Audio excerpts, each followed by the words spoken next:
बात पश्चिम बंगाल की करते हैं। यहां ममता बनर्जी ने बीजेपी के साथ खेला कर दिया। बीजेपी अपने पुराने रिकॉर्ड को नहीं दोहरा सकी। जहां एक और 2019 में बीजेपी को 18 सीटें मिली थी, वहीं इस बार बीजेपी 11 सीटों पर सिमट रही है। और जो टीएमसी 2019 में 22 सीटों पर काबिज थी, अब वो 29 सीटें जीत गई है। पश्चिम बंगाल में संदेश खाली और सीएए जैसे मुद्दे नहीं चले।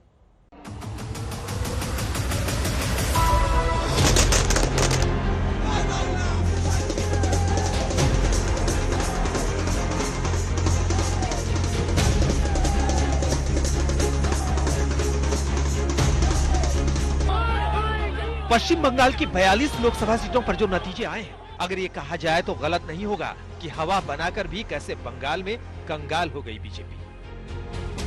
सवाल उठता है कि आखिर संदेश खाली, नागरिकता संशोधन बिल और शिक्षक भर्ती घोटाला मामले को उछालकर भी कैसे बंगाल में बीजेपी कंगाल हो गई और अपने पुराने रिकॉर्ड को भी नहीं दोहरा पाई। हमें खुशी Modi ji single largest majority पाईनी, उन्हीं क्रेडिबिलिटी लॉस করেছেন। उनार इमिडिएट प्रधानमंत्री থেকে রেজিগনেশন দেওয়া উচিত, কারণ উনি বলেছিলেন इस बार 400 पार। यकीनन पश्चिम बंगाल में लोकसभा चुनावों के नतीजे ममता बनर्जी के लिए बड़ी राहत लेकर आई है। आपको बता दें कि ममता बनर्जी ने बड़े आत्मविश्वास के साथ कहा था, खेला होगा, खेला होगा, खेला होगा, खेला होगा, खेला होगा।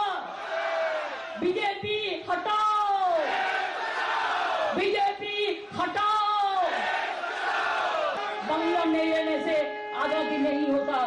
आज भी याद रखना, बांग्ला ही रहा है। इसी के लिए हम अगर सीपीएम को ऊपर उखाड़ दे सकते थे तो हम बीजेपी को भी उखाड़ देंगे। ये हमारा वादा है, ये हमारा वादा है, ये हमारा वादा है। अब आपको कुछ आंकड़े दिखाते हैं। 2014 में बीजेपी को 2 सीटें मिली थी और 17% वोट शेयर था। 2014 में टीएमसी को 34 सीटें मिली और वोट शेयर 39% था। 2019 में लेफ्ट का सारा वोट बीजेपी को ट्रांसफर हो गया।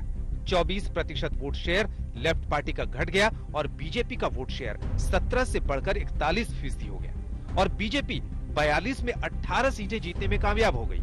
2019 में टीएमसी 34 से घटकर 22 पर आ गई। आपको बता दें कि पश्चिम बंगाल में 27% मुस्लिम आबादी है।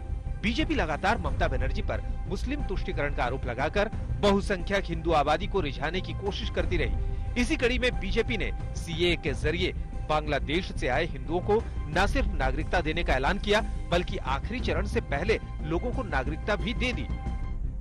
संदेश खाली का मुद्दा उठाकर भी बीजेपी ने टीएमसी की मुस्लिम तुष्टीकरण के खिलाफ हिंदुओं को लामबंद करने की कोशिश की, लेकिन ये दांव भी बहुत कारगर साबित नहीं हुआ और उल्टे 27% मुस्लिम बीजेपी के खिलाफ एकजुट होकर ममता बनर्जी के पक्ष में खड़े हो गए।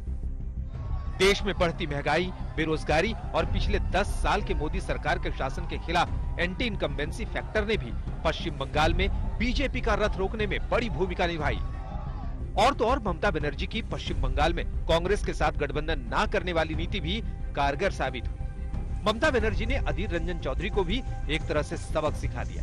सीट बंटवारे को लेकर अधीर रंजन से हुई नोकझोंक का नतीजा ये निकला कि अधीर रंजन हार गए और टीएमसी से पहली बार चुनावी मैदान में उतरे यूसुफ पठान जीत गए। यानी पश्चिम बंगाल में ममता बनर्जी का हर दांव सीधा पड़ा और बीजेपी के साथ खेला हो गया।